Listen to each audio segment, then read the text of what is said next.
Why don't we take that from the top, Can I use this in bloopers, by the way? That'd be fun. Take two. Well, welcome everyone to an exclusive interview with the WDSN network. And I'm here this morning with Sharon Savoy.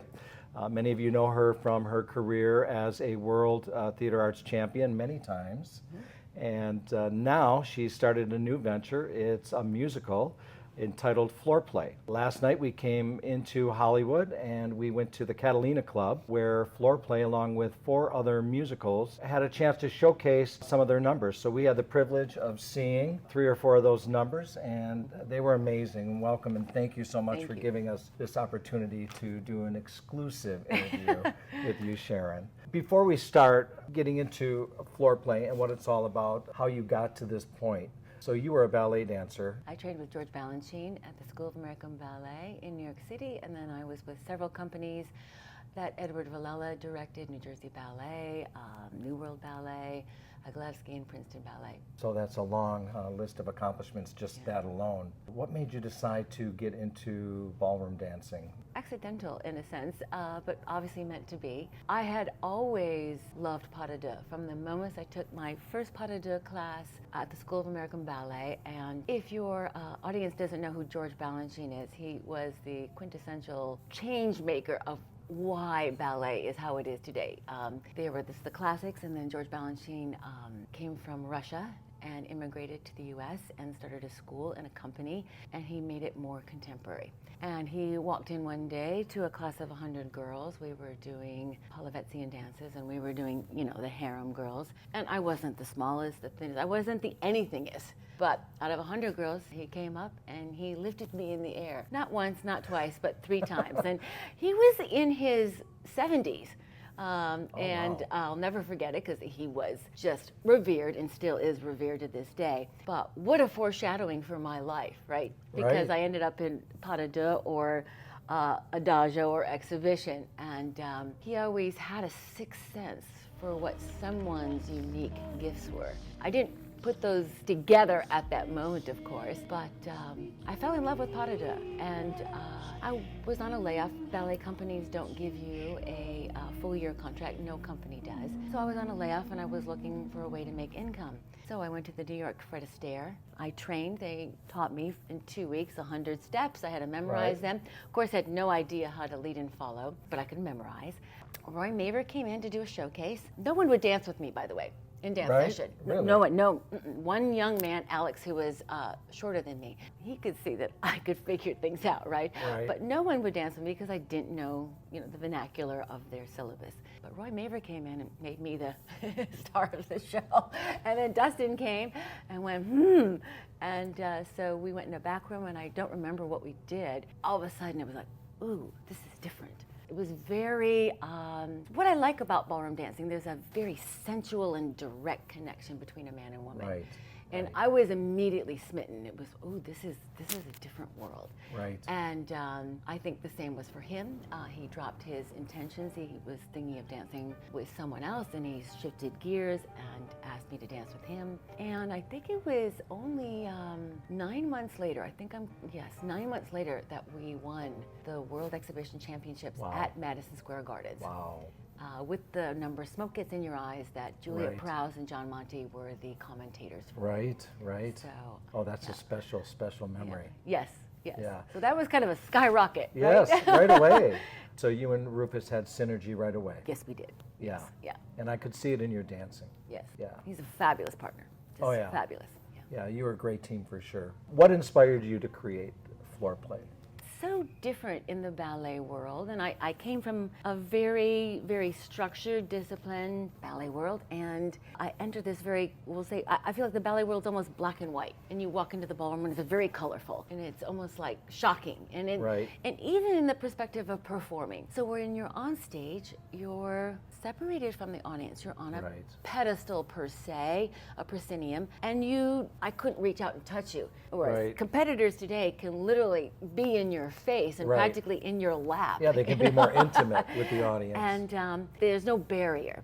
Right. And that was really shocking for me at first, because the great differences of ballet is you're creating this storyline and this perspective to view, in a sense, from afar. We create a world and you come into it. I feel like the ballroom dances, especially the Latin world, comes at you, just flooding over into the audience. So that kind of almost, we'll say, introvert to extrovert. So thinking Yeah. about that, I mean, you must have had to change your way of performing as far as one time you're on a stage and everybody's in front of you, and now you're in a ballroom format, which you have everybody around you.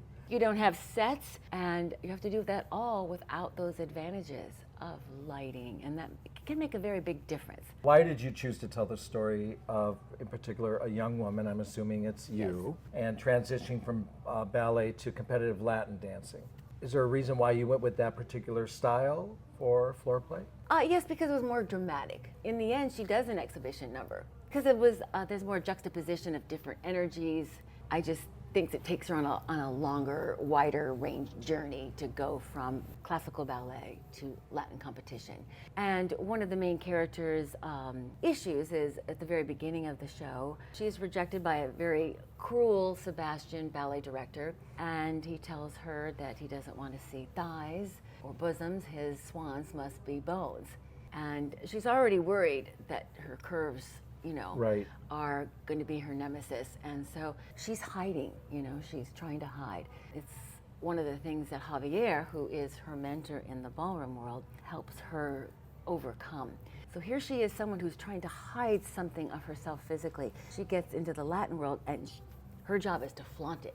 This is shocking and new for someone who is, first of all, ashamed of her curves. Right. And was body shamed by a director. So now they're telling her, come on, no, you're not sexy, you're like everyone else. Let's see something more. Right. You know, Let's take your see dance those bag and curves. leave. Yeah. Yeah. So that juxtaposition, I think, is a female issue. Body shaming is a female issue in the ballet world. I don't think it's present in the ballroom world, but it's definitely weight.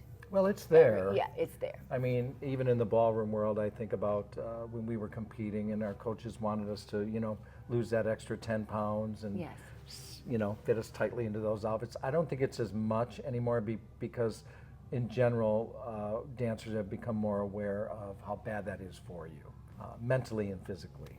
Ballroom world, yes, maybe not so much as the ballet world. It's still- yeah, it's still a factor. They want Yeah. bones.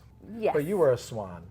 Ah, well, thank you. And that's You're one still of a swan. Thank you. Yeah. That's one of the things I use as the promotion for the show is she must go from a white swan to a sex bomb, you know. And Yeah. so Yeah, I love that the is idea. a journey. Yeah, I love the So, idea. The numbers were so good last night. The vocals were off the charts. Aren't they amazing? The singers. Amazing. Yeah. I don't know where you found them, but they were really, there were 5 different musicals that were showcased. I have to honestly say that I thought yours was the winner Thank of the you. 5. There were a couple good ones, but overall, you did a really nice job of picking the right people for the parts. Is that a hard thing to do? I mean, did you have tryouts for this particular, for the people you knew in the dance industry? Somebody from above lighted the next path. I don't know how else to put it. I wrote Floorplay as a script first. Then I created a novel. Then I created a trilogy of dance novels based on these secondary characters. And then I went back and made the novel of Floorplay, which is a standalone fictional novel about, you know, the show, into a musical. And the lyrics just flooded out of me. The creative process was just, I couldn't keep up. And then the next hurdle was, okay, I need a composer because I could hear the music. I knew the rhythms it needed to be. Particularly, I wanted to make sure that when we were in the ballroom and we were talking about ballroom relationships, because it's all about relationships in the show, that we were using rumbas, foxtrots, boleros, cha-chas, of course, tango, Right. all that. And then when we were, you know, possibly Gloria is the roommate who wants to be on Broadway, so she has a more Broadway style songs. And we have ballads that are very moving and sentimental. So that was the first hurdle was to find Danny. So I was teaching at the Seacrestrom Center of the Arts at the American Ballet Theater School. And I walked in one day to teach, and here was this young man just playing something on the piano. And I said, oh, what is that? That's fabulous. And in typical Danny style, oh, something I wrote. I said, well, you know, it was really, really good. So then I said, can you write this show? Have you ever written for a ballroom dance musical or a musical, any Right. musical. He said no, but so we started with the tango. I would get up and sing all my lyrics, and I don't sing, but he got the idea, and I would show him the movement, and I would show him my intentions of what the song needed to be, and his fingers would just take over. And He was the pianist from last night? wasn't he amazing? Oh my God. Yeah. Incredible. Yeah, What a unbelievable. talent. What a talent. Just like a savant. Yeah. You know, I mean, we're channeling each other. And all those singers work with him. They work in LA. I must find a way, I need dance to feel alive. I can't live without it, it's not enough to survive. Danny has created music for Big Little Lies and HBO. He's been on the Jimmy Fallon show. Wow. And they all work in the industry. You know, there's a lot of music behind movies and things like that. Yeah. And those singers also work and teach as coaches in Right, LA. right. So he knew all these people. So I would say, who do you think can be this voice? And he would give me a couple samples, and I would say, yeah, this one. You know. Yeah, So, right.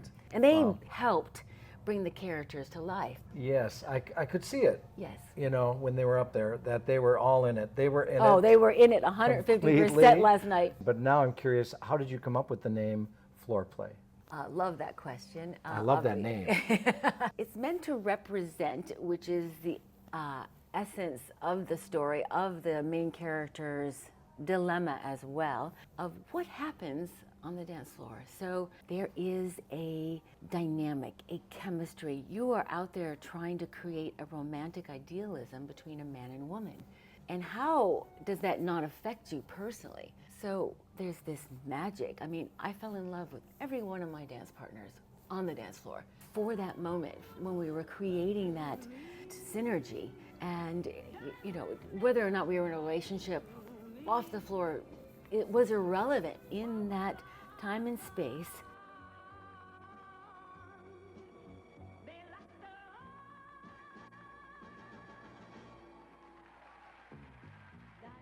It was only me and that other person.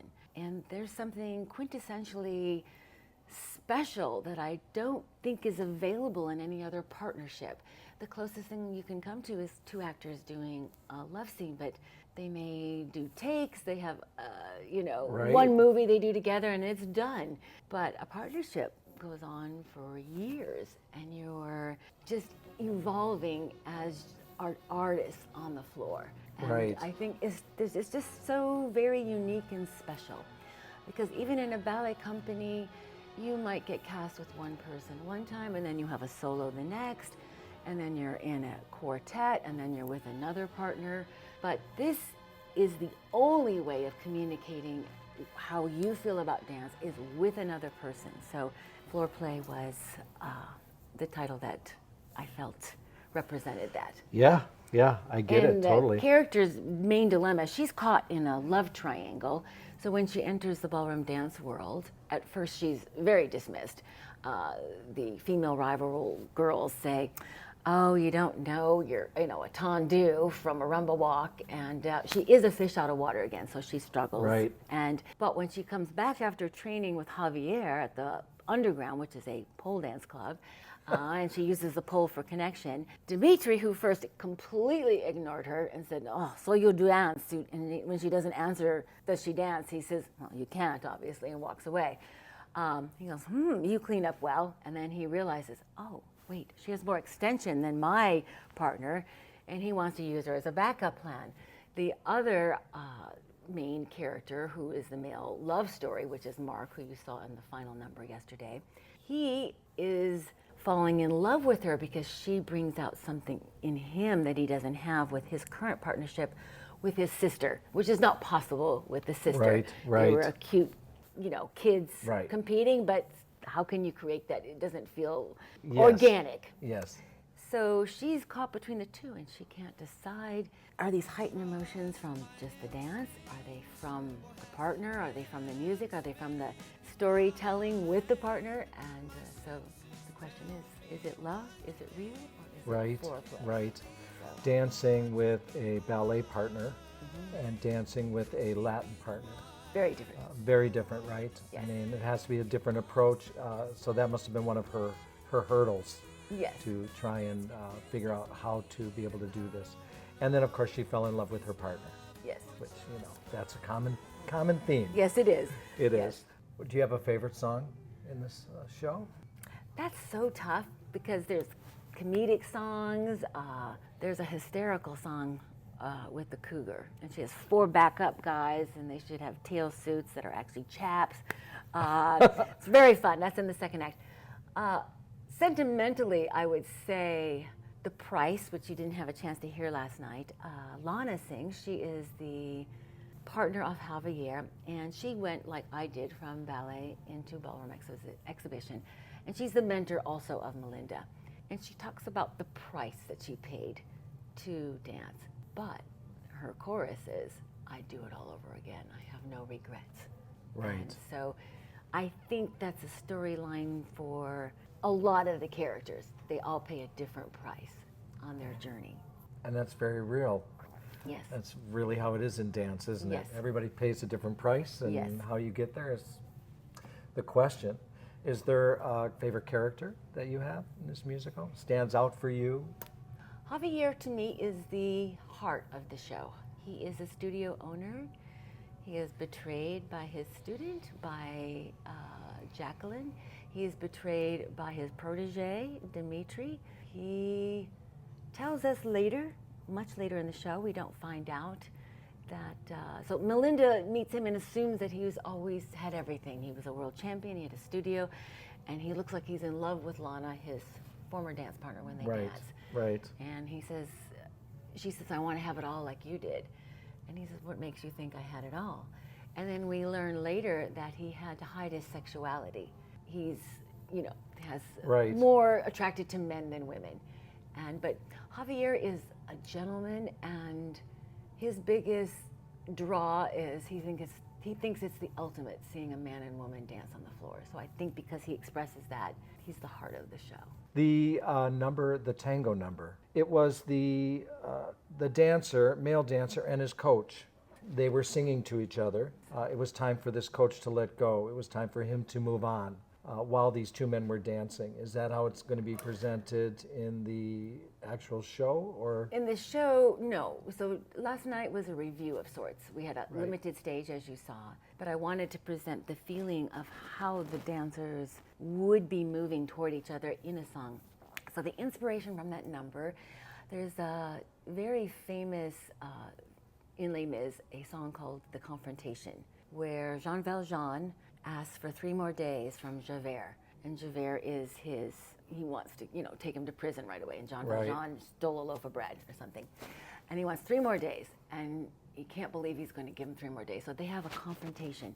So in that same kind of feel, the betrayal tango is between Dimitri, who is the hot-headed, alpha male, Russian, aggressive Latin Right. dancer, and Javier, who was a former champion, is the owner of the studio. And he feels betrayed because his student, which you didn't get to meet last night, we call her the Cougar.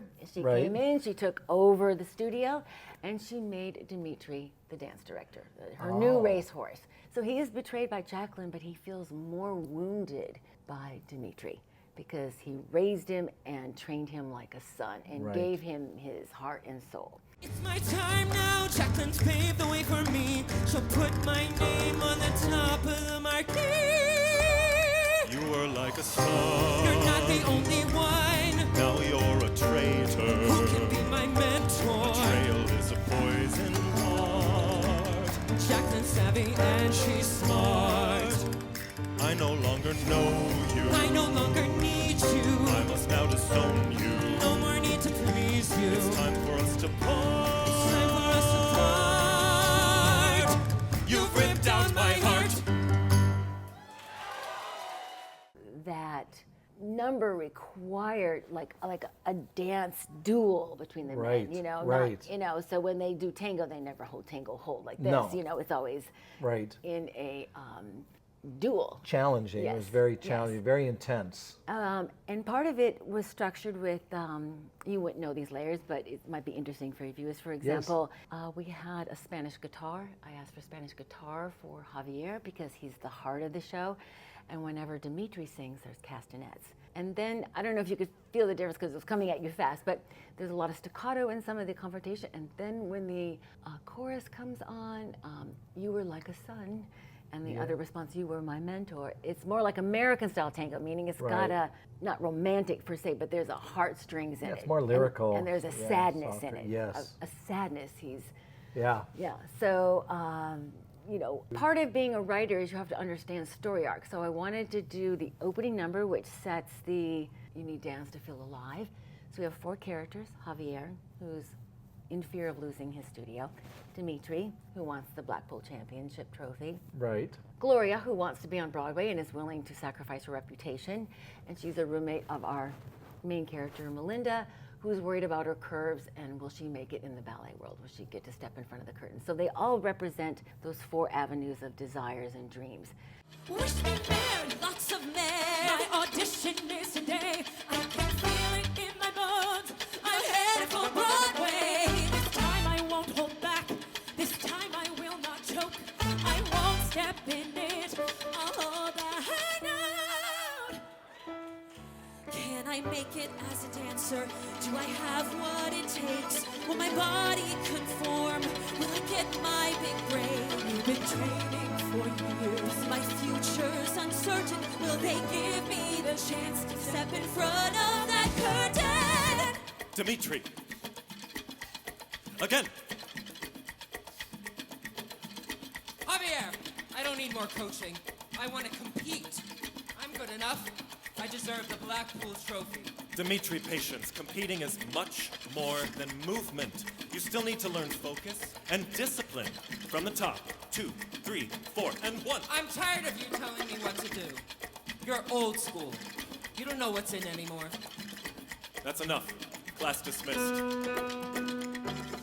And then the next thing is the betrayal tango. And then the next was Melinda's asking, because she met Mark, how do I get his attention? So Gloria sings a very witty, what we call a patter song. A patter song is when you have very fast lyrics, and the song is called Put Your Thas in His Path. And earlier in the show, Melinda complains, she says, oh, I hate my thas. And Gloria says, what? My thas, you know, where my thigh meets my derriere, you know. So it becomes a funny song later. Start with step 1. Put your thas in his path. Hook him with a wink. It's as easy as that. Never forget, men love to be trapped. All you have to do, it's simple math. Just put your thas in his path.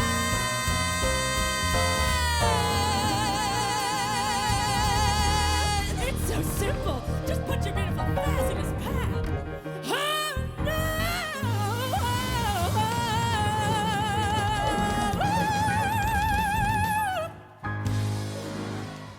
And the final song is when she and Mark are getting together, and it's first love. When you first fall in love with someone and you're Right. not sure the other person feels. Am I falling for you? This is all happening so fast I can't distinguish between the two. When we dance, I don't know what's real? and what's pretend. Is it only in the moment, or is it gone when the music ends? Oh, do they feel as much as I do? You know, and that's Right. that's the feeling of that effervescent kind of champagne bubbles, you know, when you Right, first right. want that, oh, I hope he likes me as much kind of thing. You know? I was so impressed with how you managed to convey all of those messages, everything you just talked about, within that amount of time. And, you Well, did that's a what I'm super saying. job The with it. challenge was try to Yes. giving a story arc, not just random songs. Right. Because there's 26 songs in the show. The songs we heard were so good, Thank you. and it caught our feelings right away on it. Where did you create those songs? Well, I recently listened to a podcast by Lin-Manuel Miranda. stand-up. He is the creator of Hamilton, if everyone doesn't know that name, and he said, story, story, story, lyrics, every word must mean something. So fortunately, I wasn't creating from a blank slate. I had a novel, I had, like I said, 3 other novels I've written Right. around this, so I had a wealth of written material to draw from. And I just had to make sure that the lyrics were moving the plot forward. Every word must move the plot forward. They can't just rhyme to rhyme's sake. Right, or just a And- love song, but it has no particular meaning. It's got to all be in the right order. That's what engages you, Yes. is that you are following an emotional plot. The trophy's mine for the taking. I need to make it happen. Burn a bridge, make a deal. The title belongs to me. I must be the champion. Winning is my destiny. So much arrogance, yet so much insecurity. He could be the next champion if he listens to me. I know what it takes to become number one. I want this for both of us. He is like the sun. I must show him the way. This part to survive. I must be the champion. I need dance to feel alive. I need